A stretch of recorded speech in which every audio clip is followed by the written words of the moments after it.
to love. Do so, do so, do so, do so, do so. Set up cross the hard burning desert. Sometimes I struggle. The right road to choose. Oh you do, but somewhere over there there is cool, clear water, and defeat is one word. I don't you. Emancipation Park. Oh you do. I said to many sons life beyond the mountain. I said to many rivers my feet have walked through. I said to we have done away over yonder. Oh, there is too much to get to know. Can I testify? Set up cross the hard burning desert. Sometimes. Say your struggle. The right road to choose. I said somewhere over there there is cool, clear water, and defeat is what. Come on, we have the one. I don't know. Who am I to say? Look for your name now. He laid his hands on me. He laid his hands on me. Christ laid his hands on me. Who am I to say Jesus went and died on the cross? Up on the cross, he died up on the cross. He died up on the cross. Sign up with him. We have done. Jesus to stand the way. You stand the way. Sign up with him. How you do? Jesus to stand the way. Sign up with him. Emancipation Park. How are you look for your name now? I have been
can ride out your storm. No matter what the storm cloudy, no matter what the persecution you bear, but hold on to Jesus. He can ride out your storm. I said, hold on to Jesus. Hold on to Jesus.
I am giving you a warning.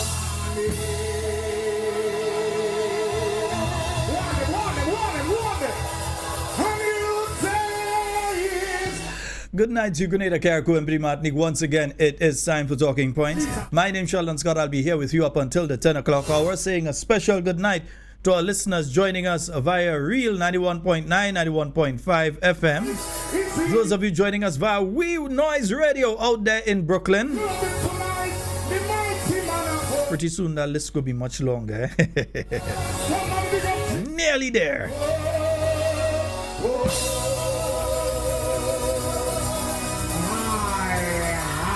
Come on, hit the like button, share button. It is time for Talking Points.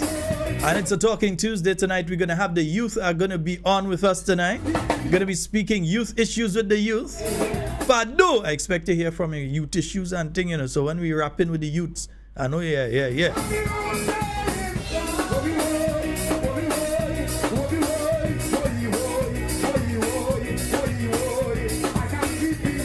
And we say a special good night to all of you joining us via the YouTube.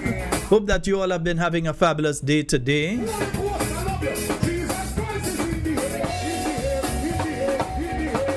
And last night we called out the YouTube. We didn't call out those of you on the Facebook. So let's just take a quick rundown on the Facebook. Good night to you, Jermaine Lewis, Marilyn Ferguson, Esther Peters, John Mark, Wendy and C. McGuire, Rebecca Stafford, Norma Roberts, Ingrid Bourne, Agatha Debole, Cynthia Collins, Cynthia B, Donna Langdon, Martin Charles, Yvonne Courtney, Elizabeth Douglas, Teresa Collymore, Meryl George, what's up? Nikisha Dominic, good night to you, my dear. Oh, Dad's okay. I haven't seen him for a while. Betty James, good night to you. Nicole Alexander, Rhonda Joseph, Maria Francis, Sherms Houston. Say when you live in a glass house, not throw no stone, yeah? Wendy Ann McGuire, good night. Esther Peters. What are you going on with that? I feel like to take that from back up there again. And I feel like to take that back from up there again.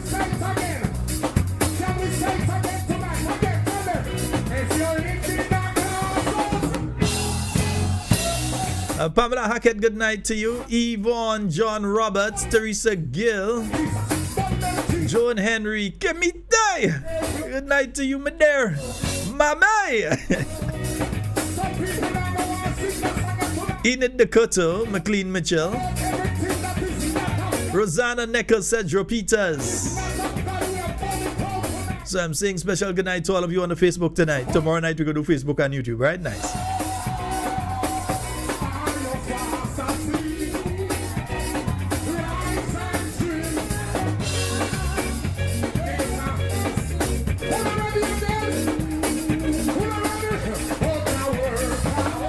We're going to be joined in a little while by the youth.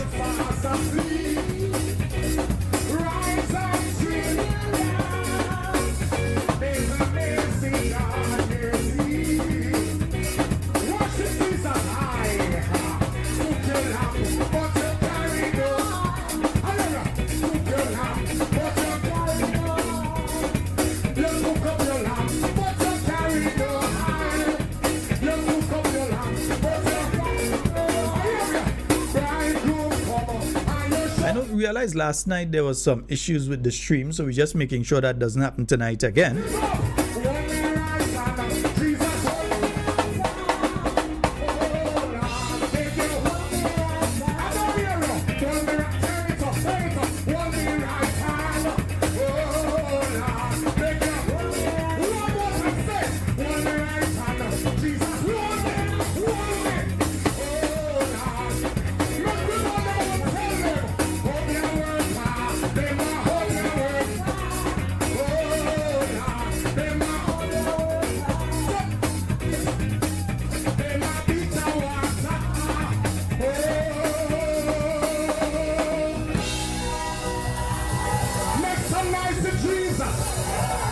Make some nice Jesus. Yes, indeed. Just making sure that everything is working all well and okay. Let me just get this. Just move this one here. Right. Just making sure that one moved there. In this life. So as I said, tonight we're going to be speaking with the youth. We're going to be chit-chatting with members of the youth. As you all would remember, last month we had on with us the president of the National Youth Miss Amanda Japal George. Mrs. Amanda Japal George, she was on with us. And when we did that, we did have that conversation where on a monthly basis we'll be having a representative or representatives of the National Youth and tonight we should be having two guests on with us. So they should be on with us. I'm hoping that they can stay with us for the duration, but most likely they may be able to stay with us for about an hour. All right, yes indeed. So I'm just waiting to get both of them online. I'm just waiting to get both of them online, and as soon as we get both of them online, we're going to start our discussions for tonight. Indeed, heard of a tragedy that took place in the south of the island yesterday. It's never a nice thing when you're hearing these sort of things happening and so on. We really hope that we don't end up seeing some of the numbers that we saw last year. We ain't want to go nowhere near that. Grenada has to be a peaceful oasis in the Caribbean, in the world. People must continue to feel safe when they come to our country. So when we hear things like that taking place, it gets us a bit worried and so on. I am not clear on the circumstances. I'm not going to delve into that and so on. We just send our condolences to the family and our families that are involved in this activity. What has happened there yesterday, we send our condolences to the family or families. Yes, indeed, But sometimes when my problem coming up on, you let me know. I did feel like I would stumble and drop a grave.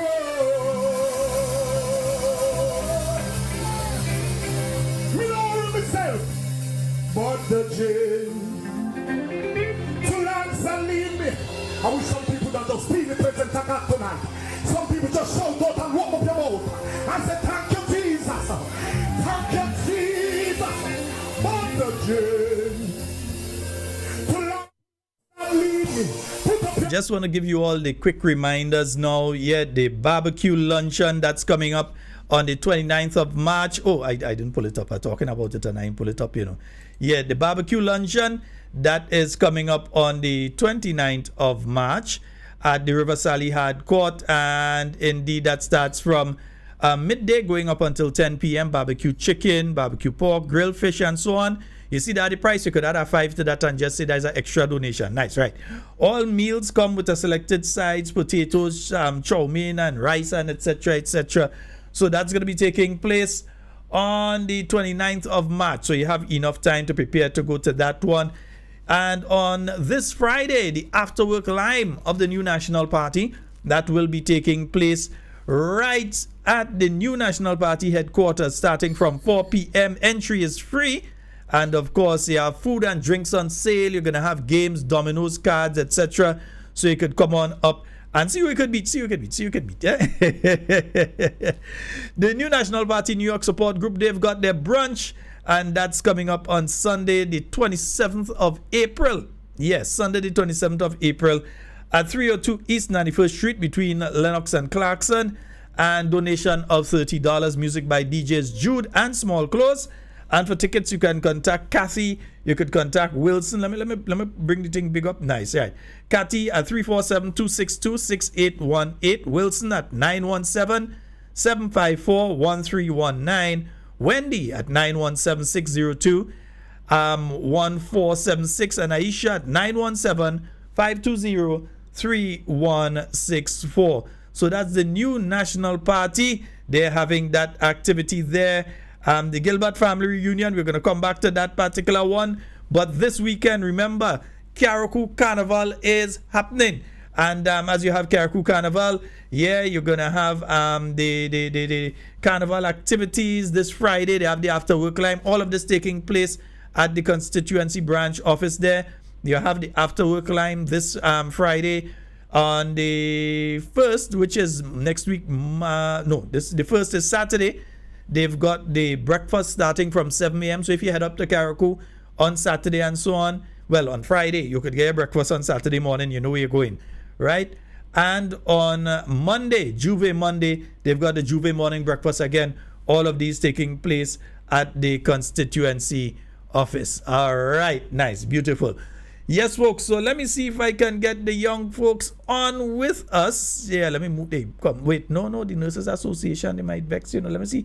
Can I find the Nurses Association? Where's the Nurses Association? Come on, let me see. Right, I think I've got the Nurses Association. Let me play that one for you all.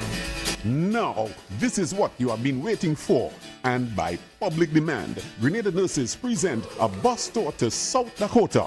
11 days and 10 nights in one exclusive package, 11th to 21st July 2025, all for $1,700. Visit Mount Rushmore, the Badlands and Black Hills of South Dakota, the Toledo Museum of Art, the Unique Journey Museum, the High Plains Western Heritage Center, the Wildlife Loop Road at Custer State Park, the spectacular Crazy House Memorial, and much more. Discover South Dakota and have yourself a treat.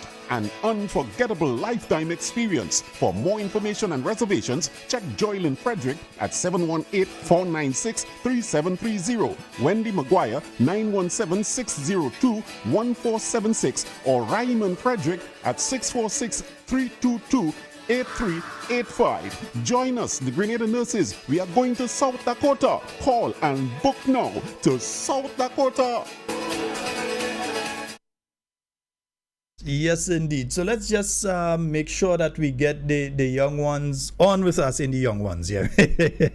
Let's just make sure we get the youth on with us, and we'll be right back. Yeah. Me trial were many. Some of the time them.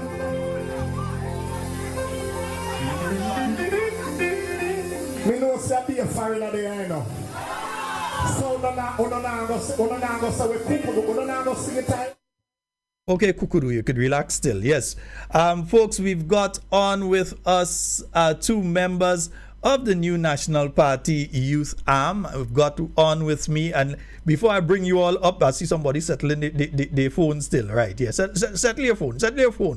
Nice, lovely. So we've got on with us Miss Alicia Wankin, and we've got Mr. Greg Hosting on with us tonight. So let me just bring you all up so the general public can see we're talking here tonight. Nice. Yes, indeed. And good night to both of you. Good night to you, Alicia. And I'm not sure if she's hearing me. Oh, they're not hearing me. Yeah, that was my fault, folks. Yes, folks. So I see you all ready for me now. Nice, beautiful. And you all can unmute. And good night to you, Alicia and Greg. How you all doing? Good night, I'm okay. Yes, Greg. And how you doing, man? How was the day today? Today was a bit hectic, but pulled through. And here am I tonight. All right. And as we get into the discussion, both of you are floor members of the new National Party, correct? The new National Party Youth Arm. Yeah, I'm the PRO. Yes. You're the PRO of the Youth Arm, and Alicia, you're a floor member. I'm just making sure I get the positions correctly and so on,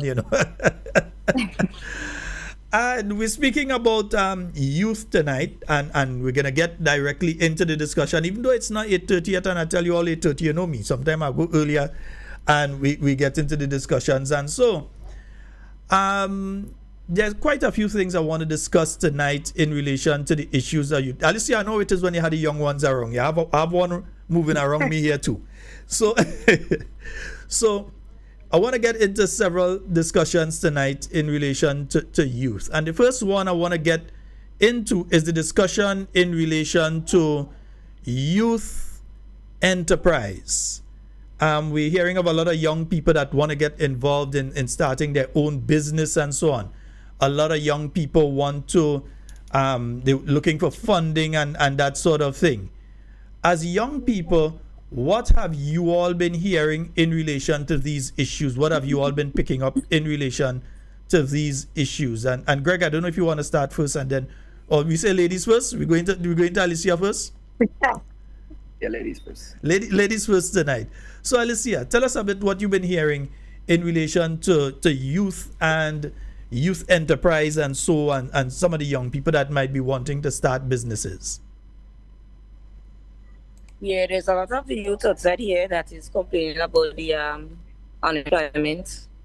A lot of them wanting to start their businesses on their own, and there is no body there to help, or no programs to push, no soft loans or anything to to give a start.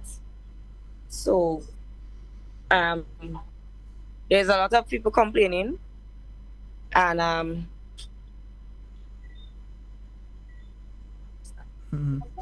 yeah. Because one of the things we saw though is that when we had the under the new national party, there was the youth enterprise program, and I can tell you about two of them. First, prior to the 2008 general election, you had the Grenada Youth Enterprise Initiative, which provided funding to quite a few young people, various parts of the country. They had their little businesses running and so on. In fact, a couple months ago, I was able to play the original video from that program.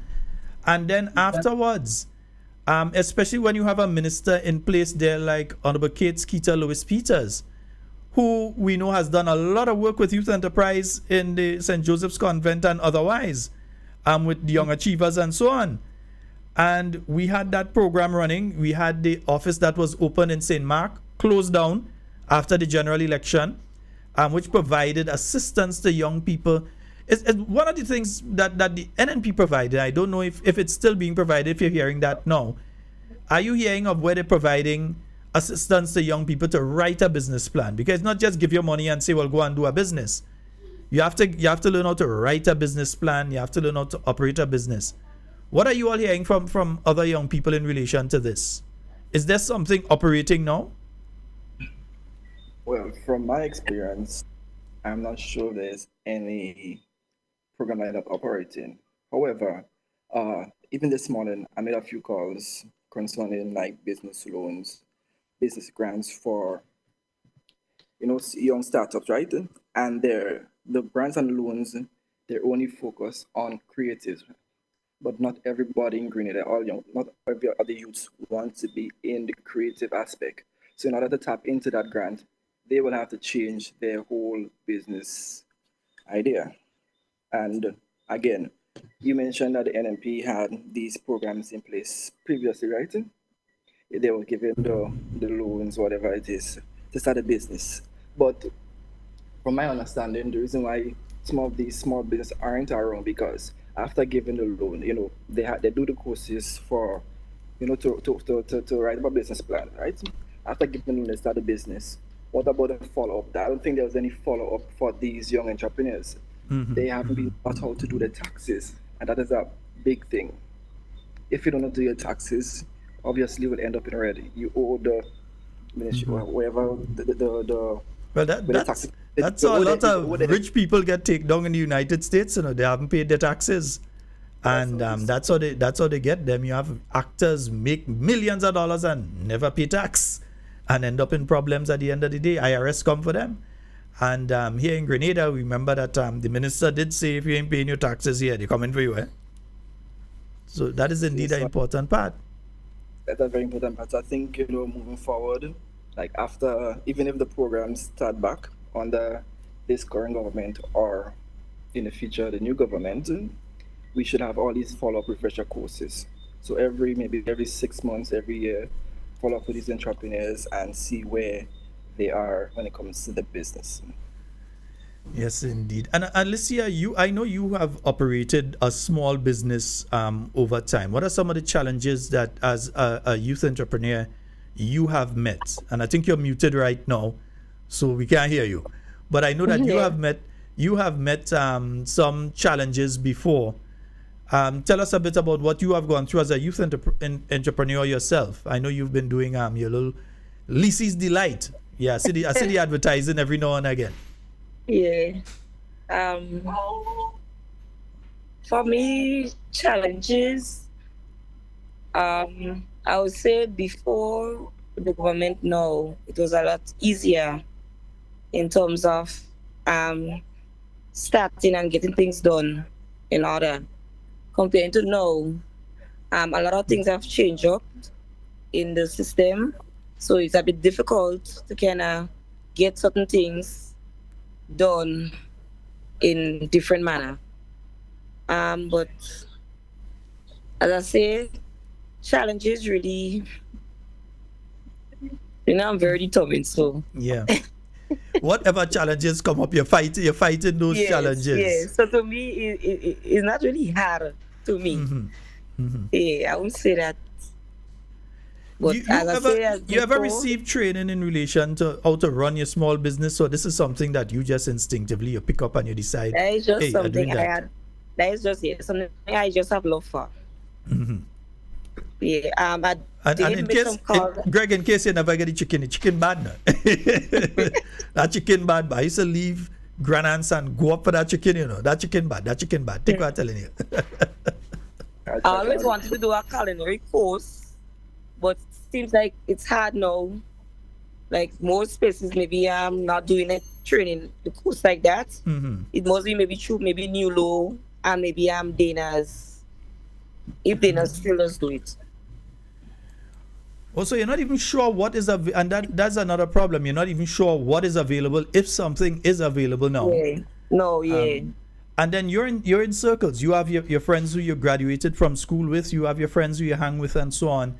And still within those circles, you're not getting that information to see. And Greg was making a very important point a little earlier, where he was saying it seems as though the only thing being funded is the only area being funded right now seems to be the creative arts. So if you're not singing, dancing, painting, wire bending, some aspect of the creative arts, as a young person, it seems as though no funding is available for you. And and even that, it seems to be a bit selective. We've been waiting to hear about some of the success stories out of that. We haven't been hearing much about it. Last we knew they didn't even have an office. So, but we it seems when we're speaking about, for instance, if a young person is interested in agriculture, as young people right now in Grenada, what are you all hearing? What are you all hearing in relation to that? If a young person is interested in agriculture right now, what is available? I think, well, like I said, I made some calls this morning, right? Yeah. And, it's not JDC, the Grenada Development Bank, they actually have loans and grants for agriculture, fisheries, this type of stuff as well. So basically, like I said, creatives, agriculture, fisheries. Yeah, so they have stuff for people who are going agriculture. So they do have stuff for agriculture and so on. But these things are not marketed properly. It's not marketed properly. That's the thing. That's the whole issue. But we're not hearing anything about these things. Yeah, there's a disconnect because we don't know what's going on. So unless you really want to know what's what, you have to call these entities to find out. And then one of the problems I've been hearing over the years is that there seems to be a lot of a red tape to get those loans. So yeah, the loan is available at the Grenada Development Bank, but there seems to be a lot of red tape in relation to getting to those loans. What have you been hearing from young people who may have applied for loans under some of these programs, both of you? Well, for me, I haven't heard anything on my end, to be honest. Have you heard anything about young people who have applied for these loans, or it seems as though nobody has been applying for it, Alicia? And I know the young one up and down. No. I know.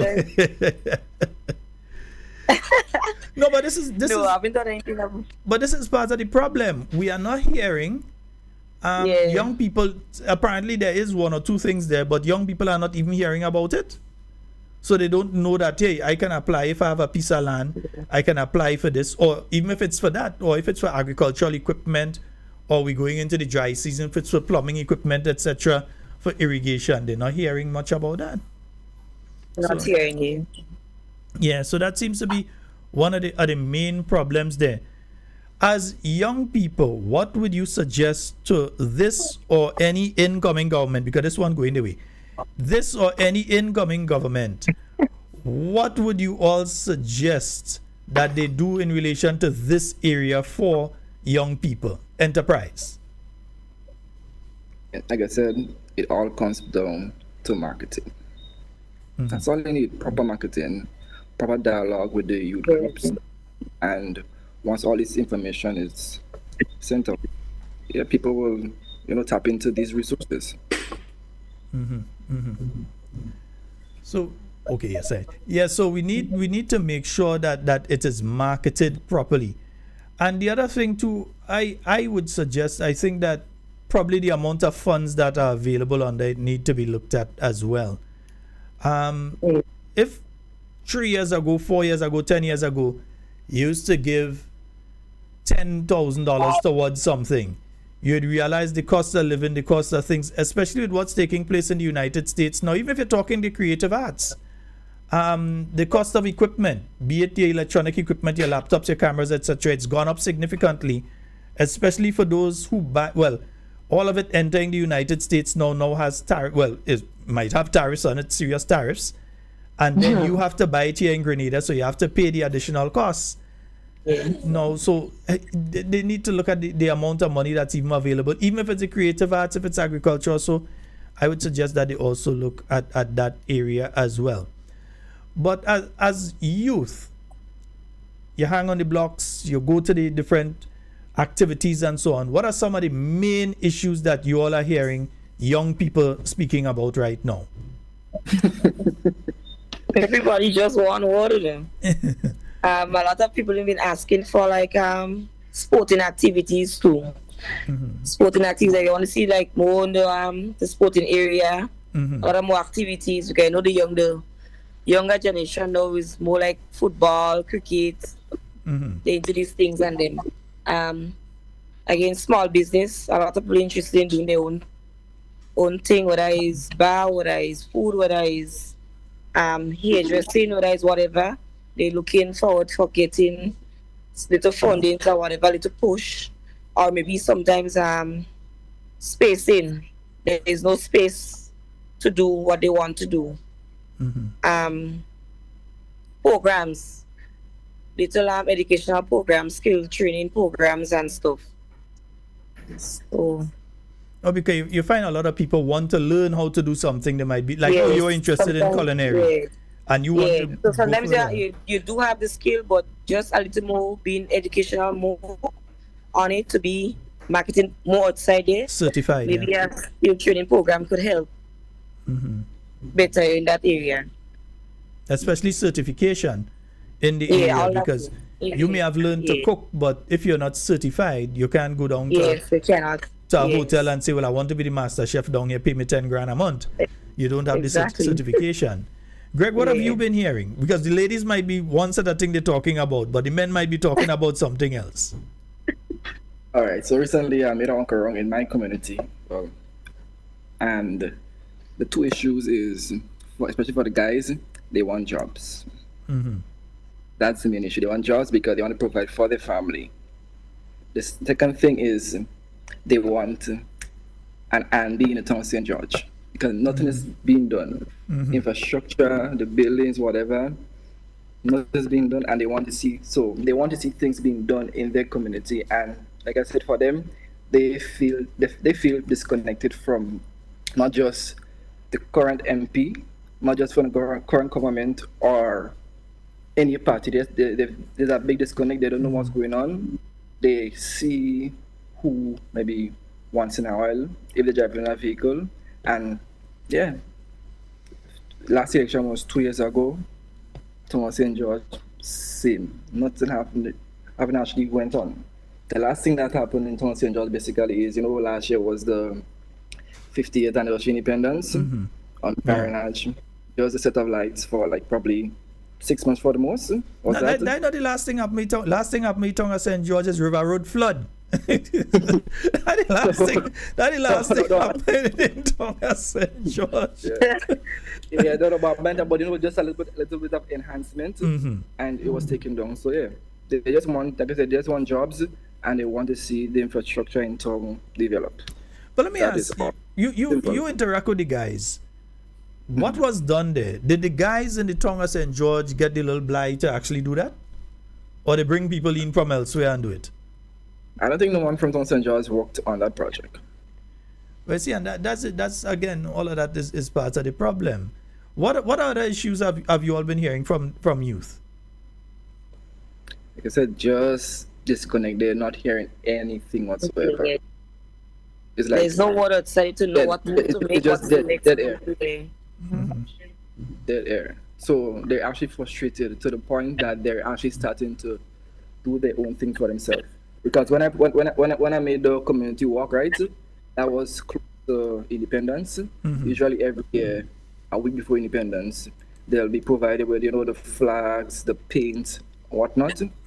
This year, nothing whatsoever was given to the community. Yeah, a lot of communities complain that they didn't get no paints and stuff to paint. Yeah. And only that's just a normal thing. Used to happen every year, but And this year was just the youth that do it, you might have elders in the village and so that guide the process, but it's really the youth that does go, because exactly some of us, when we reach a certain age, we can't really bend as we used to go and paint curb and all kind of thing. So it's the youth that do these things, and if they're willing to do it, but they didn't receive the implement, it says a lot. It says that there's a disconnect. Yeah, even if it's to fix a pothole in Tongue, no one from Tongue is asked to help. So they say they feel left out. Because why would you bring somebody from, I'm not saying not to share the bread, right? Why would you bring somebody from St. Patrick's to work on a pothole in Tongue when there's able hands right there? Make it make sense. Indeed. And folks, just for those of you just joining us as we heading up to 9 o'clock, for those of you just joining us, we're speaking here with Mr. Greg Hostin. He is the PRO of the youth arm of the New National Party. And we're also speaking with Miss Alicia, I'm forgetting Alicia's surname now, Wankin. Alicia Wankin. She is a floor member on the New National Party youth arm. So we're just having a discussion in relation to various issues as obtained in relation to youth. And there are two issues I also want to raise with you before I come to a major issue I want to deal with afterwards. The first one of them is housing. What you all been hearing? What are you all hearing from your peers? What are you all hearing from the young lady who might have three children, but she by mommy still? Or the young fella that might have a child or as well, but he by mommy, he bunking in a room there. What are you hearing from these young people? What are you hearing in relation to housing? Is there hope among young people that they'll be able to achieve something like that? Yes, that's been research too as well. A lot of young people are looking for their own homes as well. Maybe the land spacing too. There's no land to say okay to give to help out. Or if you have the land, then there's another process where they have the land but there is no help in building. So in my experience, housing is one of the major problem as well too. Okay, but for me, after speaking with some individuals, I mean, yeah, there's Crown land, the whole government plan, and you look for a piece of plot of land. I think that's the process. You go to where Ministry of Land and Work. Yeah. So let them, yeah. But again, it's all the whole red tape, the whole process to get it done. The whole bureaucracy around it. It's serious. Some people don't have the patience to do that, to wait for this. And then, it's all back and forth. You go there Monday, you have to wait 2 hours, you see the person, then they're like, oh, it's not ready yet, come back. Yeah, there's a lot of other red tapes just to get a piece of, piece of land. What about if a family member offers you a piece of land and so are they getting the assistance to be able to do something? I think a lot of folks right now who are in their late teens even, some folks are starting to, they want their place from the late teens, they want to start, and in their 20s, their 30s and so on, they want to get their place. And so people getting things like building material, at least they could go and start something. We're hearing about build back better houses, but that's a total different discussion. I can't have a discussion now, but that's a total different discussion for this build back better houses. And but is housing one of the major concerns, one of the main ones that you think youth are concerned about right now in Grenada? Repeat that. No, I'm just asking if you believe it's one of the major concerns that young people are having now. It is, because again, the price of land is way up there. The price of rent, even worse. Everything is quoted in US. I mean, come on. Our main currency is AC, but why is everything quoted in US? That's just crazy. Yeah, I understand there's no body to regulate the prices, because, you know, it's a landlord that chooses their own price, but I mean, something has to be done about that. Yeah, because I remember when I was younger, right? My father told me that when he was 22, he was able to actually have his own house and land. I'm 34, right? I mean, I'm trying to get a piece of land for myself, and it's difficult. Again, all the red tapes. It's too much red tape just to get these things done. And To get a mortgage, you have to go to the bank, and then you have to go to lawyers. All it's too much. And these are, again, all of these are skills that should have been taught to us, secondary school, tertiary education. Since we don't know, most of us don't know anything about that, it's just like spinning top and mouth. So are you all saying, therefore, that there needs to be a relook at an aspect of the education system with regards to young people and enterprise outside of the program, like, for instance, what Sister Kate was doing, there was with the secondary schools, that there needs to be a broader program with young people, teaching them these little things about if you want to set up a business, you have to know, you have to pay a tax, you have to do this, you have to do that. If you want to buy a piece of land, these are the things that you need to do to be able to achieve it. Yeah, I believe so. I mean, it doesn't have to be a CXC subject. It's just something that the government of Grenada implements. Yeah, just like how they make maths, English, all these things, you know, compulsory. Have these compulsory courses for students to do. So that young people can get these skills. So it appears that there's a gap here where youth have the initiative, they want to get things done, but there's an educational gap in relation to information, to provide information to them, to teach them how to achieve what they have the initiative to achieve. And that seems to be one of the problems here. Yep, I mean, not just with the young people, because when you do go to those who are in these positions, they don't even know for themselves. Yep. So you're talking about the people who are supposed to know don't even know? Don't even know. But no, that's a problem, brother. That is a. I mean, where's the lie? People lie there.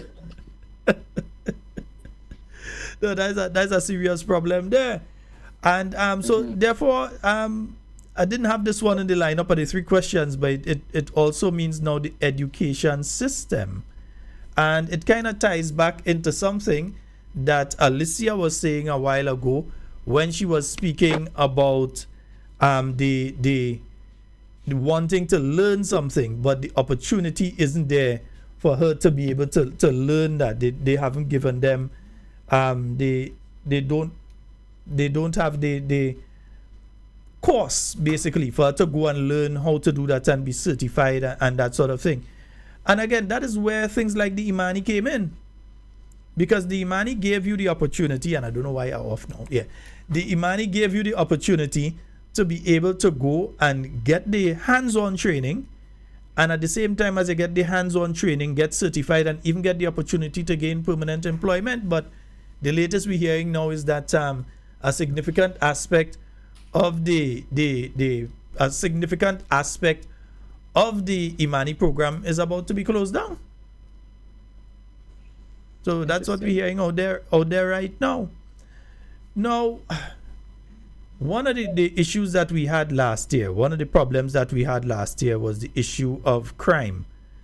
And in particular, the involvement of young people and crime. We're hearing stories. I wouldn't get into it because, again, I don't have any details in relation to what took place yesterday. But apparently, young folks were involved in it again. What would you say is some of the things that government needs to be doing immediately to address the crime issue that is particularly affecting young people? Alicia, you want to go first? No, you go first. All right. So, again, after having dialogue, I make sure and speak with people around, and they even admitted the reason why they give so much trouble, why the crime, they do all these things, is because they have nothing to do. They have nothing to do with their spare time. They want to work. They want to provide for the kids. I mean, their kids having kids, and they want to provide for the kids. But there's what else is there to do? Sell drugs, whatever it gets to be. That's what they have. That's what they know, and that's their living. So I think to elevate just maybe a percentage of the crime rate, try to provide things for these guys to do. They want to work. They want to work. They admit they want to work, but the opportunity is not there at all for them. So they want to work, but they can't work. And what about the aspect of, are they employable? Because wanting to work is one thing, I could want to be a police officer, but maybe I do have the training, I do have the aptitude. I could want to be a pharmacist, but I do have the training, I do have the ability to do the training, etc. Do you see that as a significant component of what is causing the problem? I mean, that's what the Imani program was supposed to do. Train these individuals, the empower, same thing. Yeah, and I think we speak about the Imani, and we haven't even mentioned the Empower program that I know did a lot for quite a lot of young people, especially young men, in specific areas of the country that were heading in the wrong path. And it provided training to them, but it also provided direction. And a lot of those young folks right now, you see them there, and I smile sometimes when I see some young people that were involved in programs like Imani and Empower, etc. When I see them, I smile, because you see them passing in the suit, going to work and so on. That one was one that came in under the Imani program. And it gives you that good feeling that, yes, we did something. This young person, they said we didn't do anything. This is something that we were able to do. Alicia, we didn't get your view in relation to what you think needs to be done in relation to the crime. What do you think needs to happen on that particular front? Because we're seeing the young people, we hearing the young people. We know the young people are the ones. I mean, last year, if we look at the crime statistics for last year, and you look at most of the murders and that sort of thing, you realize a lot of them are pretty young people. They're under the age of 40. What are some of the things that you see from your perspective, from where you sit? What are some of the things you think that government can do to address the issue that is taking place there? I think we all need to reach out, like go around, have chats with the young people, educate them on certain things that they need to be educated on, violence and crime rates and everything. Then again, it all lead back again to unemployment, same training skills, everything. As long as the youth are being involved in a lot of things, that they're not idling, so they don't have enough time to get themselves involved in all this violence. So I would say as much as we could get the youth involved in any way we can, that may the crime rate could be reduced. I mean decrease. So folks, yes indeed, and we speaking here with the youth representatives. I just got thrown off there for a second. So that's some of the issues that you think government needs to address to be able to arrest that crime problem. Because what we don't want in just a few years from now, the crime problem continues to develop and get worse and get worse and get worse. So it has to be dealt with from that perspective. The other issue I wanted to raise is the issue of healthcare and how young people are dealing with that. How young people perceive what is taking place in relation to healthcare right now. And healthcare, everything from, are you able to go to your local health center and get the services that you need to get? Are your relatives able to go to the local health center and get what they need to get? Are you able to go to the general hospital or Maribo or wherever and get the treatment that you're supposed to get? From your perspectives, what have you all been hearing? And and asking you all these questions because you all at a different age range to me. What you all hear is not what I will be hearing. So what have you all been hearing and so? Alicia, ladies first.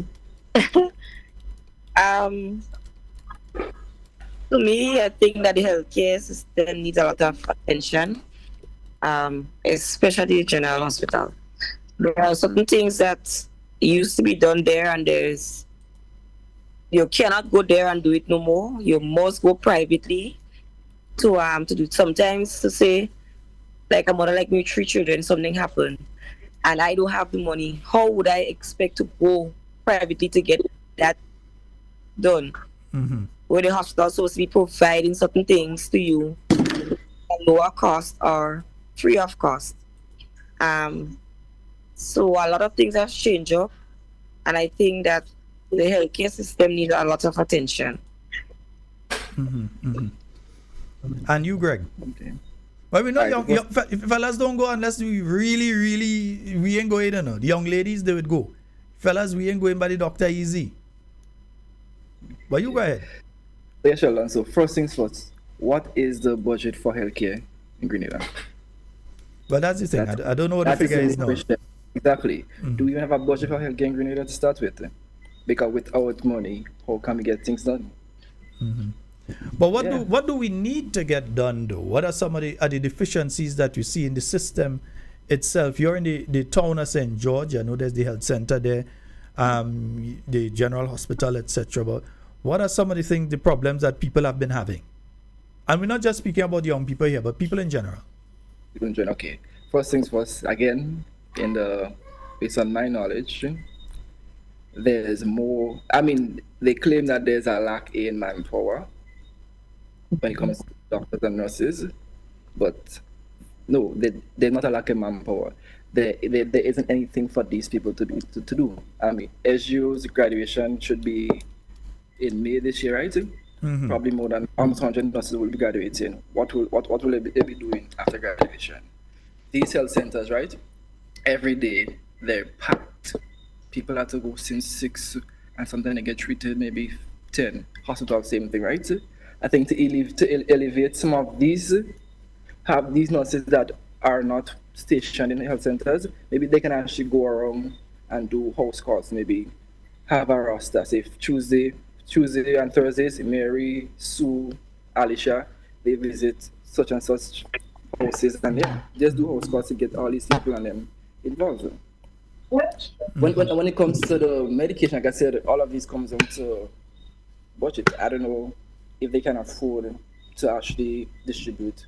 So I don't know. Okay, back then I think my mom and my grandmother, they used to get, when they go to the health center, they used to get free medication based on their status. I'm not too sure if that is something that's still going around. Mm-hmm. So if that's the case, even those nurses I said that I suggested that do the host call when they visit Miss Mary, they they see about her, and then whatever medication Miss Mary need, they provided one time. So every month they do the refill, and that way you have things happening. Mm-hmm. The nurses get work. Sometimes even the doctors do the house call. They get work to do, and the patients are treated. They don't need to go into the hospital or health center per se. Simple as that. Okay. Another thing with the healthcare sector in Grenada, mind you, I'm very, passionate about that because my master's is in multi-health sector management. Mm-hmm. And I always wanted, when it comes to healthcare sector, it is lacking. We're in 2025. Why are we still taking patient records on paper, put in a filing cabinet? Say, for example, you go to hospital tonight, you go back there probably at the end of the year. I know they can find your file on cabinet because why? It's on paper, the paper get lost. I think this is about time to actually digitize the healthcare sector in Grenada. I mean, there was talk about it many years ago. Mm-hmm. I finished my master's in 2020. I had dialogue with certain people in charge, right? Mm-hmm. They were like, we're working on that. And we're in 2025, that's like 5 years ago.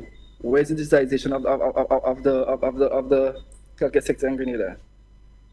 Nothing's really going on. I can say it's just talk. I mean, even if you have the machines available, I mean, you can train people to actually use this stuff on them. What's wrong in investing in your own, in your own people? Invest in some people, like maybe 30 of the nurses that just graduated from SU or whichever nursing school. Because now beside SU, there's I think Care Transition they do the nursing as well. Invest in these people, train them to use these machines that digitize the work for them.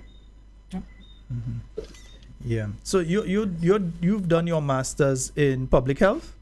No, MBA, but it's focused on health, so multi-health sector management. Multi-health sector management, and so yes, absolutely wonderful. At SGU? Yes. SGU, wonderful. Yes, indeed, folks. What I want to do at a point here is I'll open up the phone lines for you all to be able to call. You all know the numbers: 44057. What am I saying? 440-7377 and 347. You see, I'm giving the numbers wrong, 440-7377 and 347-329-3101. Those are the numbers for you to call and get on to the inside if you have a point you want to make in relation to youth. Yes, indeed. So, yeah, folks. So we've been speaking about these issues. What are some of the other issues that you think youth are interested in right now? And another question comes to mind before I go to that. You both are involved in politics right now. It's something that we don't tend to find young people want to be involved in these days. There's a sort of negative perception of politics by young people.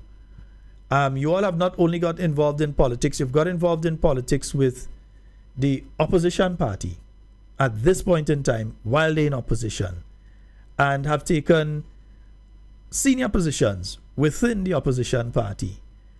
Why the New National Party and not the NDC? I know it's a funny question, but why the NNP and not the NDC? That has always been my party, so there is no real favor in why. But why is it always your party? Always be that party. But why has it always been your party? Is it that you see the party doing something special? What is it about the New National Party that has always attracted you as a young person? I think they are a more stable party. I say stable, like where the NDC party, every term they have different members. So it's like you don't know what to expect next time they come in, because it's always some different changes. The New National Party always have the team, the solid team. They have done a lot for the past few years. I mean, since growing up, I've been I come from a home with the same party, with the love of that party, and to me, I think they have done a lot for the past few years, and they're still trying. Even in opposition. Even as opposition. Mm-hmm. And Greg, why are you involved with the New National Party at this point in time? I mean, if not me, then who? Because everyone is just talk, and nobody wants to step up, right? So I stepped up. And why the New National Party? They have a track record. Yes, they might get some things wrong. Yes, they got some things wrong, but they have a track record. Positive track record, more positive and negative. And I mean, they reached out to me. They saw my potential. They saw my worth. We had dialogues. We spoke. They told me about the plans for the future, and it's something I want to be involved with. Mm-hmm. Mm-hmm. And what do you see as you're from the town of St. George? What are some of the things that you would want to see for the town of St. George going forward? Infrastructure development. Mm-hmm. That's the big thing for the town of St. George. This is the capital. We can't have the capital looking in this area. I mean, come on. Mm-hmm. So, I mean, a concerted, specific effort for the development of the town of St. George, to revamp the town of St. George. Yes. Okay. Yeah, because it have some buildings in town. Let's be honest with ourselves. Some of the buildings in town either need to be, there are one or two that need to be either demolished or seriously refurbished, but there needs to be a general refurbishing with some of the buildings and so on in the town and so. And Alicia, I know you're a Northwest child, St. George Northwest child. Yes. What are some of the things you're looking forward to seeing for St. George Northwest in the future, for your community and so? What are some of the things that you're looking forward to seeing for there? Some structural development and the youths. The youths, yeah. No, your MP has been Dr. the Right Honorable Keith Mitchell, and we know he has always been an elder youth. We'll put it like that, the elder youth. He has always had a special place in his heart for young people, be it the development of the Imani program under his watch, the development of youth enterprise under his watch, the re-engagement with countries like Cuba that provided literally hundreds of scholarships for not only Grenadian young people, but young people throughout the region through his initiative. What are your views on Dr. the Right Honorable Keith Claudius Mitchell? He has been your MP from the time you know yourself. He has been your MP. Your views in relation to him?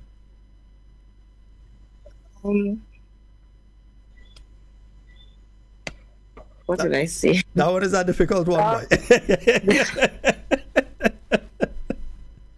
He's strong, very strong. He tries, always does his best. It doesn't matter who you for or where you for.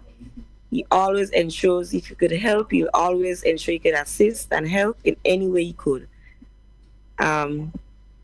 Despite everything, I think he's very strong. Mm-hmm. No matter all the attacks, because that man went through some attacks over the years, boy. And he's still standing. He's going strong. He's going strong still. Yes, indeed. And your views, we now have a female political leader in the new National Party. As a young female, what does this do for you? What are you hearing other young females saying, that they see a young lady at the forefront of the new National Party at this point in time? Women power, women power. I think I joined in the right time.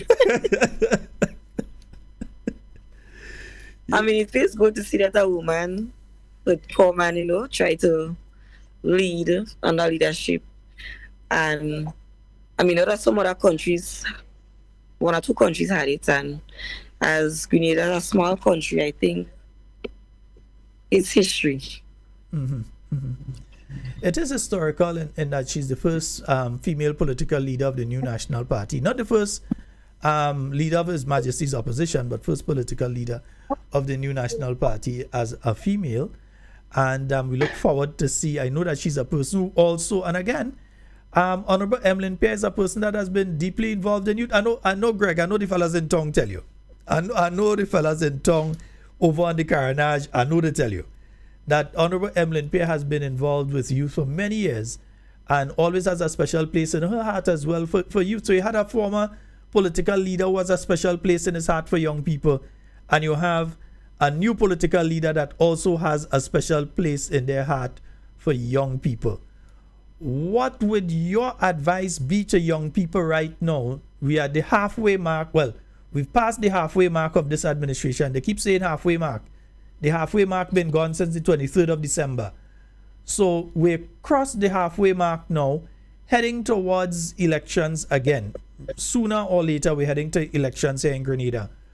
What would your messages be to young people out there about getting involved and getting involved with the youth arm of the new National Party? What would you say to them? I'm going to start with you, Greg. All right. Like I said, look at the track record. Mm-hmm. They have always been for the youths. What have been done for the youths for the past 2 years? Nada. Nothing has been done.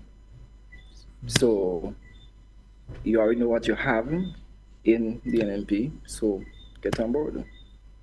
When we get back in power, we will be for the youths again. Opportunity will come. You don't have to wonder, okay, what's going on. Yeah. So you and you, Alicia, what would you say to young people out there right now who may be on the fence. They're wondering, boy, I'm going behind Deacon, I'm going behind Deacon. But they're looking at the NNP2 and they're saying, boy, I like Sister Pierre, I like Sister Pierre. What would you say to them now as another young person? What would you say to them to tell them, hey, come, you're coming in the right camp. Come on this side. What would you say to them?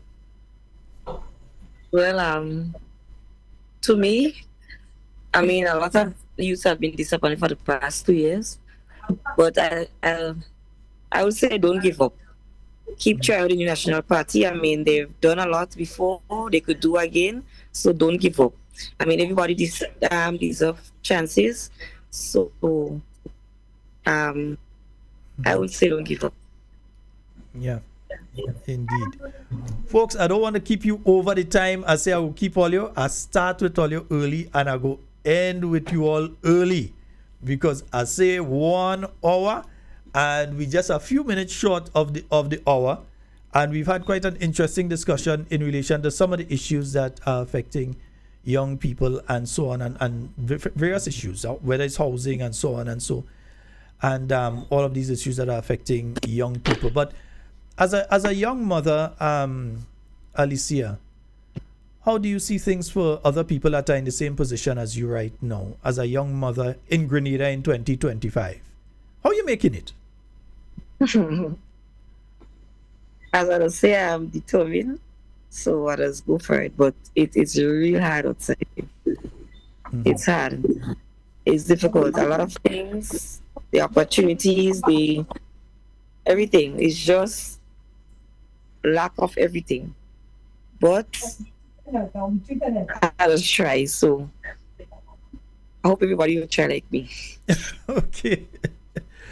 And you, I'm not sure if you're a young father. I want to assume, but as a young man in Grenada right now, 2025, also a man with a master's degree in Grenada right now. How do you see opportunities for yourself and others like yourself who have graduated from the SGU? And you mentioned earlier the SGU, but remember, outside of those coming out of the SGU, we also have all those that are coming out from the TAMCC, and that's a couple hundred that are coming out, and NULO that are coming out, a couple hundred that will be coming out from NULO as well in just a few months, not a year, in a few months from now, they'll be coming out. What do you see as opportunities for these young people, and also those who are leaving the secondary school system and may not necessarily go to TAMCC, but they may want to go into employment, and so they're close to that age, they want to start employment or they want to start their own business? What do you think is going to be happening with these young people? So, well, not a parent as yet. So to answer your question, right, we need to revamp a lot of programs. A lot of programs we're revamping, a lot of different avenues to be open, not just Imani, I Empower. We need to create different programs for these people who wants to go to TAMCC. Fair enough, TAMCC is there. But even for the after TAMCC, we need to have programs there, programs that can actually help them. Programs where, again, we can always, after 6 months, revisit and see where they are, see the standings. So revisit some of the programs that exist and probably bring back some of the programs that were there, because on the platform over the past 2 weeks and so, we've been hearing from the New National Party that definitely one of the programs that will be brought back on the return of the New National Party will be a new Imani program, a revamped, because you have it in 2006. It must be different when you come back in 2013. It must be different when you come back in 2025 or 2026. And let me repeat, 2026. When you come back in 20, you must revise what it is and revamp what you're doing. There's a heavy focus now on technology in relation to everything we're doing. There's the aspect of AI and how that is taking away a lot of jobs from young people, and so there are a lot of different aspects that you have to look at with coming back with these programs. The new aspects you may have to add, and the old aspects you may have to remove. So it is, yes, indeed, I agree with you 100% that you need to look at the revamp of many of these programs. Folks, we nearly up on the hour with you all. I know I didn't even realize I make an hour there already. Any closing comments from both of you? And in this case, we started with ladies first. This time we started with the gentleman, and we go end with the lady. So, gentleman first. And before you go, folks, we're speaking here with, this is Greg hosting. He is the PRO of the youth arm of the New National Party, and Miss Alicia Wanking, she is a floor member of the youth arm of the New National Party. Go right ahead, Greg. All right. I don't have much to say. Just it's an honor to be on the program tonight. This is my first time. Actually, not your last. Not your last. Let me warn you. I know. So this is my first time actually, not just being on the program, but actually doing the program. Yeah. So I came in with no expectation, just to free flow and just have a nice rapport. It went really well. Man. The hour passed faster than I thought. And to be here again, to discuss something else. Now next time we're gonna specify a particular issue, and we're going to hammer on that particular issue. Tonight was just an introduction because we want to make sure that the youth have their time on talking points, and we're going to also create other avenues for young people to have their voices heard. I think it's very important for you all to have your voices out there, and for people to hear from you, and for your peers as well to hear from you. So we're going to be doing a lot more of this. Alicia, any final words tonight? With me, it's my first time. The chat wasn't bad. Yeah, don't worry. Don't be too nervous. You have to come back. Yes. Next time I won't be so nervous. Well, it's a pleasure to come to inform or educate the youths or whoever listening based on what we know. So next time I hope I'll have more information to give. I'm not that nervous. All right. And make sure and tell my little friend hello. I don't want to go and massacre she name again. Make sure and tell her hello from Uncle Sheldon. All right, folks? Yes. So, folks, we have been speaking here with the two members of the New National Party Youth Arm. As we did promise you all, once a month we will have members of the New National Party Youth Arm on with us. And we are sticking to our promise. The women's arm had to choose the night to come on as well. So we're going to take a short break while I say goodbye to both of them, and then we're going to get back to you in a short. In this life, me trial were many. Some of the time them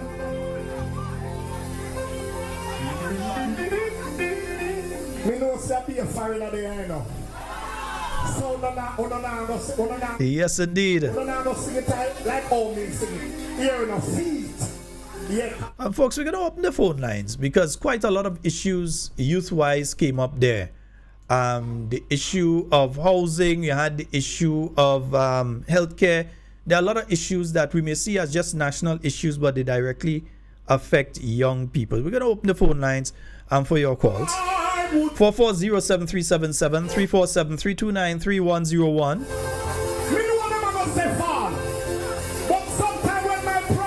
Just remember, we ain't doing no prefab houses. Like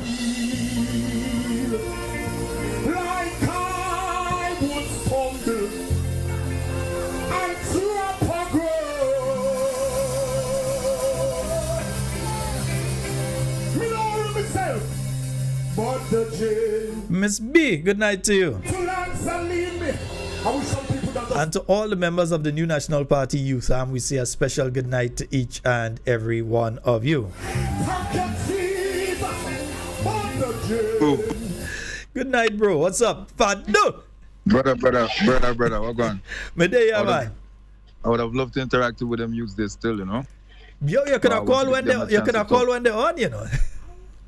No, I wanted to give them a chance to, you know, express this, I would say, give them the time, innit? Yeah, but they'll be back. Take away from nothing that he was saying. Yeah. But some of the issues that he brought up, I personally have experienced some of those in my like traversing through the system and all of that.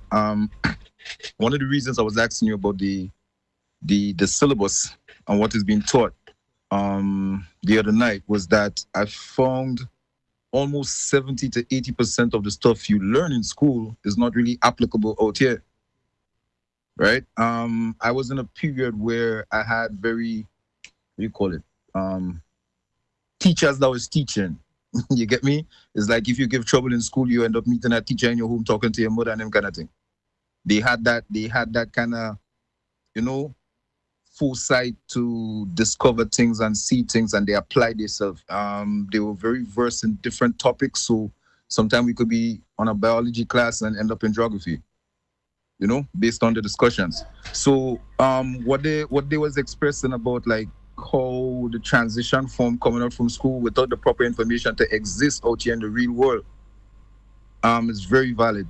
In terms of the housing thing, that's another crazy concept too, because I'm saying it's like most people work to get those kind of end results. So why isn't it easier for locals to actually get the 40 acres on a mule land than it is for foreign nationals to come in? Because remember, their money is like 3 to 1, 2 to 1, 4 to 1 sometimes, bro. It's easier for them to purchase this and purchase that. And it's crazy to me that, like, for instance, the people that have been renting for so long, i.e. myself, the amount of real estate I could have purchased with that money, because my mom kicked me out since I was a teen, bro. You get me? I've been out here as a teen. So think about the time, the resources. I don't think any apartment I've ever rented has been on the 1,200. Wow. You get me? Yeah. So, I mean, just multiply that by the years. Like, even in Greens, outer Greens is one thing, but in Greens, it's madness. Yeah. A little advice to the youths, though, in terms of skill sharing or acquiring information. A business model I had, and I want to drop it on topic talking points, because I don't want nobody. You know what I mean? Yeah, go ahead, man. Go through, man. Yeah. The business model was actually to, like there's a lot of retirees, right? But they have a wealth of information, right? So you see, almost like you have the Zoom call, like the Zoom meetings. A lot of discussions could be have with these individuals that's retired. They want something to do. I think some of them might be still interested in interacting with the youths. Plus, it's motivating in both ways. They get to pass the wealth of knowledge that they have, and it's almost like the youths get a fast track. They get a fast track to whatever information they're trying to inquire. So it's almost like a skill share concept. But the balance was to find a way to monetize it so that both parties could benefit. So it's like maybe a subscription fee, and it pays to a party, and then you pay, like you give the individuals, like the retirees, for passing on the information. So it's almost like a tutorship kind of thing. I think the churches, they close too much apart from when they have in service. So I think they should make the buildings and the facilities available for the communities, for individuals that have the concept to create these programs and able to walk along, because these same individuals are actually in the communities, isn't it? Yes, and they go to church and all that. So I don't think the idea of having these things available, even some of the schools, because some of the schools are closed at night. I remember they used to have night schools and all that. No different from what I have in Tam CC when people doing the afternoon classes or the extra classes. I remember back in the days I attended FACE program at the Grenada National College, and that was an evening program. You went there and you could have done. I did advanced physics and chemistry in the FACE program. Ta-da. Yeah. So I think these things could be used to balance a lot of the information sharing and information gathering that's needed in our communities. One of the questions I wanted to ask the youths, though, was that how is their thought process moving forward in exactly what he highlighted, with so much people coming out of school that be looking for jobs. There's a promise of influx of people coming in from foreign that will be looking for jobs, or they have to get jobs because they can't be like, burdens to the state. The idea that the government have of increasing the tourism to a point that there's more people coming, and it's like free ventures, isn't it? Because people want to come and invest, people want to, you know what I mean? So you have the competition for that also. And there's a talk right now about introducing the school, the credit score. for Grenada, right? So if it is a credit score, how much of us are actually going to qualify for it? And we're prone for natural disasters, like we on the hurricane belt, more or less. And the hurricanes a natural disaster could affect the credit score. So would there be preparations put in place by the government to, to cushion that or cushion those situations? So it's like there's a lot of things that, as they was trying to say, and as I said, I'm saying too, when you try to move forward, because the fact that trying to be an entrepreneur is because like you're thinking outside the box, and everything is put in place to more or less keep you stagnant. It's like you lose motivation. You have to be like a strong individual mentally to keep pushing, or you have to have, nobody else to depend on, bruv. You get me? I really appreciate the demographic, like the visual that I saw, because the young man was saying like, where he's this, and the young lady, like she expressed like, her situation and cooking and all that and trying to do her own business. So that feel, it just seems more me.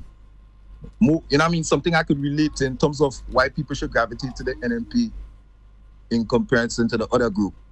Just that demographic is almost like it embodies, like, well, not totally, but it embodies the Grenadian people itself. You get me? All right, and it's cool. It's a cool vibe that they could come together like Voltron. You know what I mean? Decepticon Transformers. You know what I mean? People that be talking about these things. You want to know something? You want to make a confession here? I've never watched a Transformer movie or cartoon. Are you serious? Never. Oh my days, man! I grew up on some Optimus Prime, fam. Remember, like, I have never watched. I experienced television when it was still black and white. I experienced that. Climbing the roof to turn the antenna. And you're coming here to talk about you. Yeah, I hit it on the side to fix it, fam. You're coming and talk about you thing. You're supposed to be telling your youth about back in listen. I'm a young individual, but I'm an old soul. It's like I had the experience with people around me. It's like that information from the old school passed on. Yeah. So even like as a youth, like it's elder heads. Elder heads I have conversation with. But so Fadu though. I had to be more mature. I had to be mature before my time. That wasn't by choice. One of the things though, that I picked up from both Greg and Alicia in the conversation, a very important point that I think we can't miss, is where they pointed to the syllabus within the school system. You mentioned it a bit earlier as well. The syllabus within the school system falling in line with what needs to be done for young people. In other words, the training, yes, they do a little enterprise training and so, but teaching you the different aspects, how to register a business, how to manage the accounts, make sure that your taxes are paid, how to calculate your taxes and make sure your taxes are paid, all those sort of things. And I think that's a very important point that we must not lose sight of, because over the years, and Fadu, me and you work in the same industry for many, many years. True. And I have seen literally hundreds of businesses open and close in Little Grenada. Little facts of businesses, from hairdressing places and barber shops. It would take me probably, I could count a little over 30 that I know open and close. I'm sure at least 30. I could do the same. Much less clothing places, food places, other things that are open. And some good food places too. Yeah, some places that, man, you wish they could open back, And when you look at that though, you look at why that happened, and it had nothing to do with the quality. For instance, for the food places, nothing to do with the quality of the food. Quality of the food, no. Food was excellent, but just the budgeting aspect of it. Budgeting, business management, and the money management. Yeah. The market, a lucrative market. Because something I find the government is failing on is like, we that is keep the thing alive. When tourist season done, it's the locals that keep it. When Carnival, Carriacou was failing, it was the hustlers that will start going, doing their own thing back and forth to Carriacou, and they saw the thing and they put it all in Rainbow City. It's we that kept the thing alive, and we see like they cutting that off. But in terms of what you're saying, there's a very big gap in understanding what the people need and how it is. Because it's like a chain is as strong as its weakest link, yeah? So if each individual, we don't expect everybody to be, multi-billionaires and all that. but everybody could be comfortable. There's enough resources here for everybody to be comfortable, fam. And what you have, as I'll coin that word from Mr. Pierre, the privilege. What was it? The privileged individuals. My bad, I get tongue twisted right now. The privileged individuals. Like from Mr. Pierre alone. The privileged individuals, they are finding a way to monopolize the whole system in that they keep eating, or their people keep eating. And reality, it could only last for so long because it's just a spark from. And that's what I'm trying to advocate for. I mean, I know them kind of life there, and greens, nice greens, good up greens. Nah, fam. This is like a safe haven. It's so comfortable, bruv, that you could walk and don't have to look over your back all the time, fam. Yeah. Then who know the life know the life. No, but let me say this. Tonight, on heading into the studio tonight, I was passing in a particular area in the south of the island, and I saw these bunch of tourists basically walking from the guest house going to a restaurant, and it's like nothing for them. I mean, this is something that generally there are certain countries that dare not take the chance to even leave the guest house without that transport. Even if it's within walking distance, you don't walk it. You get something to pick you up and drop you there, and pick you back and drop you back. True. And here in Grenada, they could walk and enjoy the moonlight and be comfortable. Yeah. And greens have that energy, but they forgetting greens have that. It's like a yin yang. Grenada have that yin yang energy. So if we show love, and we show massive dose of love, but at the same time there's a back end of that. Pause.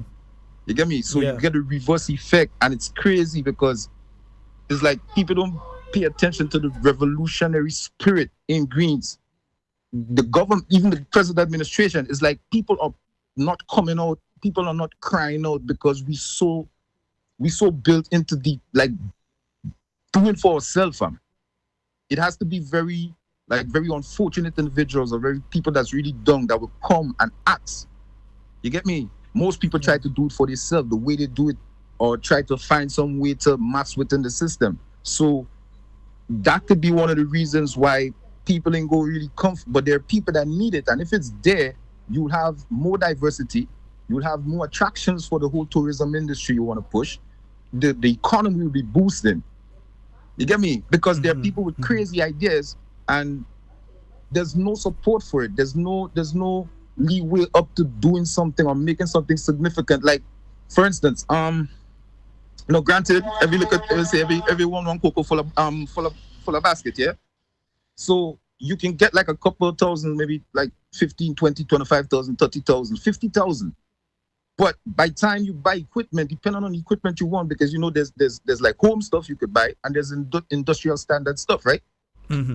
So to get to that, plus when you come on the port with it, the customs killing you, even though they tell you like, okay, it's for your business or whatever, and you have some concessions, that's BS to a point.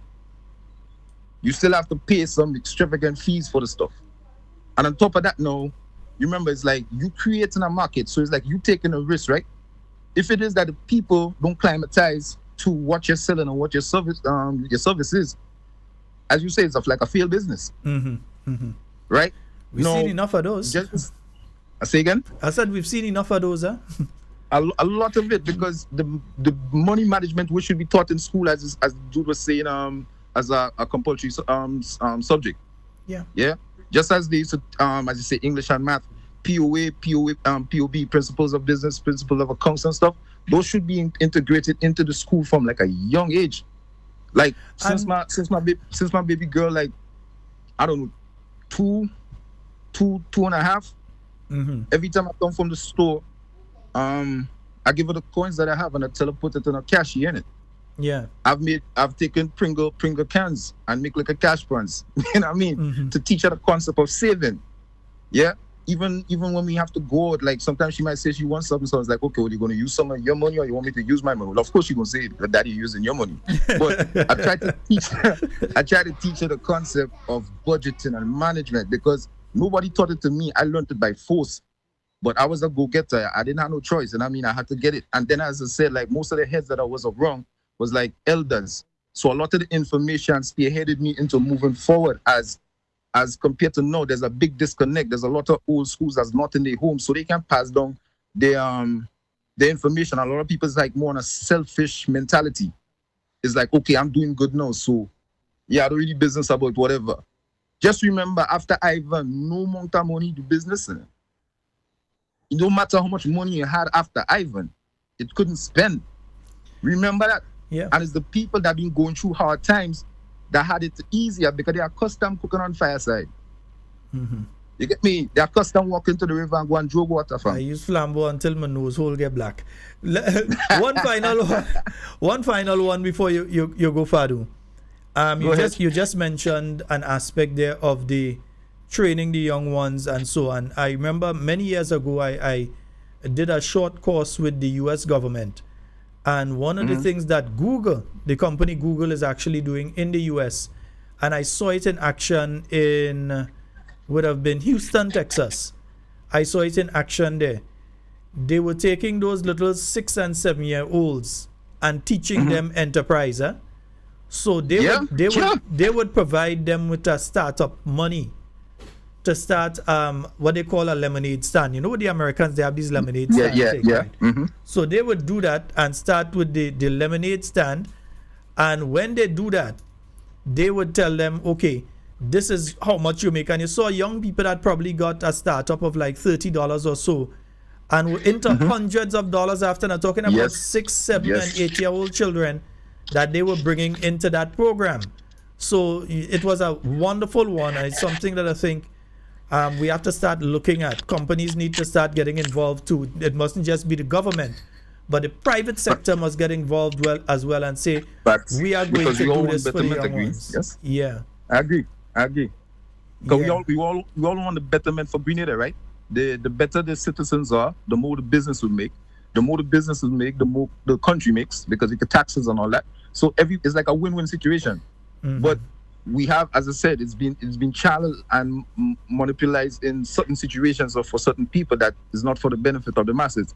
That thing you said about the teaching the youth, like I've seen that in so many different areas, right? I've seen like a kid chefs. You get me? Yeah. So like even for instance, like we talk about information technology, and a lot of people are posting stuff for free. Their pages are not monetized. So even if they have like, mad increments of views, it's like they can't make any money from it. Nobody's teaching them kind of information. So it's like you're telling people to put stuff on, or come online, or be this and be that, but there's no backup plan, there's no contingency plan, there's no follow-up plan for the people that's been there like 2-3 years ago, like when all they come in power. So what happened to them? What happened to the people, the group that come the year after and the year after that to the day that we have now? We have different generations of, let's say, different levels of individuals coming up from the schooling system, looking to be in work or be entrepreneurs for themselves. And as I said, there's no avenue for it. So now you have a group of individuals, like almost, I don't know, let's say 50%, 60% of the population right now, that don't have no idea of how to move. They're stuck in limbo. Most of the budget is late too. So even if they're thinking about making a business plan or doing something, it's like they have to wait till what they hear, if there's any concessions, is there any grace period or this. It's like, what's the plan of the government to institute whatever, Yeah. How the government is outlining the situations, it really doesn't make sense. I saw they just talk about some fisheries that they opened. They said that is 1-point-something million, fam. Bro, you could build a big 3-story house for like 300 and something thousand, fam. They didn't do the back wall there. How's that thing like costing so much? It's like some lockers, bro. Some whole shelves. Come on, fam. Listen. We go continue that one tomorrow night. You have a good one. Safe travels, yeah, man. You have a blessed one. Yeah, bless up. Yes, indeed, folks. From one youth to another youth. Yes, indeed. 440-7377-347-329-3101. Those are the numbers for you to call and get on to the inside. We were speaking earlier with 2 of our youth arm members. We just had a nice chat there with my good friend Fadu. And again, several things keep popping back up here. The importance of training in enterprise for young people. It keeps coming back and coming back and coming back. We have a call online. Hello, good night. Under the nutmeg tree. Under that nutmeg tree. How you go, bro? I'm fine, and you? I'm fine as well. You go right ahead, bro. Yeah. Well, you know, as a man, I like to go straight into the point. Yeah, man. Yeah, the brother come with some points there, but, you know, I find it should give the government some more fire. Yeah, I wanted to let me see. I want to touch on Orel. I've heard what you said. Yeah. I've heard what you said, though. You didn't come across clear there. Yeah. I say I come in I want to talk about Orel. Orel? Yeah. Oh, okay. Yeah, I understand, party, the new party or launch. Orel is a new party already? I don't know. I didn't know about that a new party launch. No, the new party talking about everything in Sotel coming out. Well, that's a grouping that said that they may do a political party. I was listening to the individual that's leading that discussion. I was looking at him on a program this morning, and he said that more than likely, if he was a betting man, he would bet that they would have a political party. Their color would be orange, because he's seeing people with that, and that more than likely before the middle of the year. All right. But it's not there yet. But go ahead. I still want to warn Grenada about the party that want to land. That is only Orel members. And Grenada member Orel that destroyed the revolution. Only 19 men here, that was Orel, including Peter. Orel, so I want to just warn Grenada and put that. But you see, the thing is, you keep repeating Orel, but you know, a lot of folks who are online at times like these right now, they have no idea what you're talking about, eh? Yeah, say it again. Some folks my age may understand when you say Orel that you're speaking of one of the core groups that joined with the New Jewel movement to create, that joined with the Joint Endeavor for Welfare, Jewel, to form the New Jewel movement. Some of us may understand that you're talking about that particular grouping that carried a particular ideology and mindset. So I would understand at my age, I might barely understand, but understand. But there are a lot of younger ones that they know what you're talking about when you say Orel. Yeah, when I talk, when I live in a village, where I'm hanging out, it's only in the scene. Only in the scene. Yeah. All right. Anyway, my brother, we'll be in touch soon again. Yeah? I say we'll be in touch soon again. All right. But I'll see you call tomorrow night earlier on too. Yeah, man. I could explain really when I talk about Orel.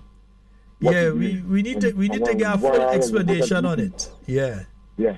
All right, my brother. Blessings. Yeah, bless. 440-737-734-732-93101. And you know, what just happened there is one of the things that happen a lot with the younger folks. Sometimes we're speaking about things, but we're speaking about things that we probably expect them to know, but they don't know. Remember, one of the problems that we have had over the years is that Grenadian history, in particular things like the Fedon Rebellion, Gary's movement towards independence and so on, and even the formation of things like the Grenada United Labour Party and all these other things are things that we have not got much information on over the years. And a good friend of mine who is very educated on this issue just sent the meaning of Orel for me. Thanks, you saved me the Organization for Revolutionary Education and Liberation. Yeah, that was the acronym Orel stood for, Organization for Revolutionary Education and Liberation. And the problem that we have is that while I might have a friend that is able to just message me and say, Sheldon, that is what it means, many of the younger ones, they have no idea. They hear Orel and they don't know if it's Oreo you're talking about or whatever. They have no idea. So in speaking these languages and speaking about these things, we have to explain it to them, the good, the bad, and the ugly. We have to, and don't just give them the bad. Give them the good too, but also give them the ugly. We have to speak about these things. So over the years we found, and as when she was the Minister of Education, one of the things the Honorable Emmeline Pierre did is that she started the process towards what is taking place now with the teaching of Caribbean history in secondary schools. And I believe it should be at primary school level, if I'm not mistaken, but at least at the secondary school level. So when this government tries to give the impression that, oh, this book was just written in record time as they came in, and they said no, the process actually started when Honorable Emmeline Pierre was the Minister of Education and the need was recognized. And that is how you had the process started. Now you have the book completed, and you know, strange enough, I don't have a copy of the book. I must look for it in the bookstore next time I go. Yeah? Yes, there's a thing called, young people, there's a thing called a bookstore. Yeah, us older folks used to go in there and actually buy a thing called a book and take it and read it. We didn't get all our stuff off YouTube and the internet. We used to buy a thing called a book. A hard thing, yeah, some books were for writing, some books were for reading. Yeah, we used to buy that, right, yeah. So, I need to get my hands on it, but just to let you know, because I think it's important. It's important for the younger ones to know, and they're saying it was formed prior to 1979, but it was not part of the group which formed the NGM. Okay, so they're saying that that grouping was formed prior to the revolution, but it was not part of the group that formed the New Jewel movement, right? But it existed, but it was not part of the group. Probably it was a subgroup of one of the other groupings, or amalgamation of different subgroups in the other groupings, right? So yeah, so all of these things are things that our young people need to know. So there's a lot to take place in the sphere of education. So that is one of the things that we definitely have to look at. What is going to take place in the future in relation to the sphere of education? And the young people raise some significant issues there. Youth enterprise. One of the young persons there she does her own business and so. And it's very important because there are a lot of young folks out there. As she mentioned, a lot of young people that she's been speaking to, they want to start their own youth businesses. They want to start their businesses. Under the new National Party, with the Imani program, you had aspects of the Imani program. For instance, you could have been attached to a restaurant or something, or a chef somewhere, to learn how to cook, learn how to do different things, and you get your training, you get your CVQ qualification, or your the local qualification, the NVQ qualification, level 1, level 2, level 3, whatever. And then you would have received funding from the government of Grenada through the Imani program to be able to set up and start your own business. Yeah? So all of these things were available under the Empower program. There was the aspect of that where you were funding. And I remember young fellas, and I'm sure many of you would remember the young guys where they were going and getting their weed whacker and their leaf blower and getting their computers because they want to do digital editing and all these things, and they were getting that. And they also received training beforehand in how to operate a business. You didn't just go and give them a set of stuff and say, well, we give them some carpentry tools or we give them some landscaping tools. They received a lot of training beforehand in relation to those things before they went out there and got the equipment and so. So these are some of the things that have to be looked at. What we're seeing right now is a government who, I think one of the latest things I see is that they're looking to spend $1 million to open a consulate in Saudi Arabia. $1 million to open a consulate there. I'm very interested in hearing how many millions have been put aside for youth enterprise here in Grenada right now. How much money has been put aside for those young people that want to start their own businesses. And we're not speaking just here about the creative sector. All the focus, selfishly so, has been on the creative sector. When I say selfishly so, let me tell you why. This government has been spending the money they're spending on the creative sector because, again, remember, these are a group of people that like window dressing. They don't focus on if something is actually doing something for the country. They're focused on looking good, giving the impression of doing work. As I said last night, you had people talking about rebuilding 50 houses in Carriacou and they're just handing over 3. And these are the same people that has been talking about implementation rate. So their thing with the creative industry, if they can get the best graphic artists beholden to them, yeah, we funded you, we gave you the equipment, and so we want you to work for us.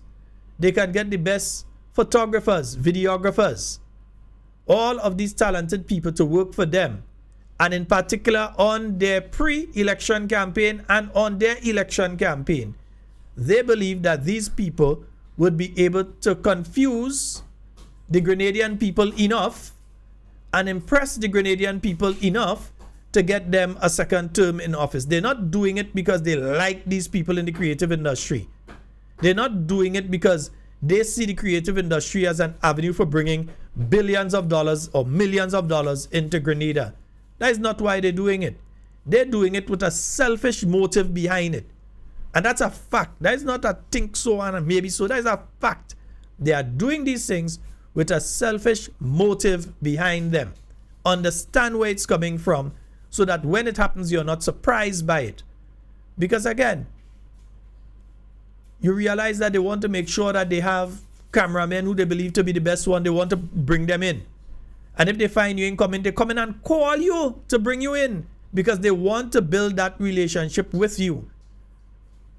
Because they believe now that if they have a flashy campaign, so we have nice ads and we have nice posters and we have nice billboards, that if they do that, that people will forget the failure that they have been for the last 2.5 years plus.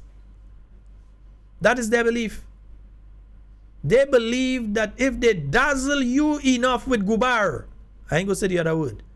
If they dazzle you enough with gubar, you will forget the loads of gubar that they have done for the last 2.5 years. So they try to dazzle you so that you would not see the reality. But you have lived the reality. You indeed have lived the reality here in Grenada for the last 2.5 years. And no one who is being honest to themselves could say that what they are seeing now is much better or far improved on what has been taking place previously under the new National Party administration. No one who is being honest to themselves can say that this government that is in office right now has performed and performed admirably. Even the one that they have running all over the island playing Mr. Fix-It. They're taking pictures of this, that, the other. They come. Where's the crossover from by CK's there to the other side and the other parts of the highway and all these things and them? Promising we go in and do this and we go in and do that. Where is the facility for the people who are vending right now on the port highway that was promised to them? We're going to give all you a nice facility and move all you into there and then redevelop the port highway. Where's that facility? You went to move them, but where's the facility that was promised for them? So when they're talking about implementation rate and unplugging and uncorking pipeline and so on, the reality is those are just words. And as the Honorable Kate Skeeter Lewis Peters has said, you could take one picture and post it 80 times of one house. Is still one house. Is one house. You could take 80 pictures of it and post it 800 times. Is still one house. But again, that's what they need the creatives for. They want the people who could try to control the mind and direct the behavior of Grenadians. They're trying to get those people on board. So if they know that you're popular and young people follow your program and they listen to you, they're going after you. If they realize that you've been dropping hot planas on the tail on a daily basis or a weekly basis, they try to grab you and put you in a position to shut you up. They try to mute you, but I know it's a certain person they feel they mute. I know them well enough to know they mute them. They probably feel they mute them. They mute them. That individual, when that individual have to talk, they go talk. Take what I'm telling you. I have full faith in them. When they have to talk, they go talk. Do them something, you go find out. Or they say it now, you go found out. Yes, you go found out. Let them go ahead and do them something, they go found out. So folks, that's all the time we have for Talking Points tonight. It's been wonderful being here with you. Tomorrow night, we've got quite a program for you. We've got a lot. As I said last night, I had a lot of clips. I only played some of them. We've got quite a few to play for you tomorrow night and quite a few issues for us to discuss. My name is Sheldon Scott. I'm out of here. And whatever you say and do it safe and secure. I want to be speaking to and with you, and definitely not about you. Love each and every one of you. I am out.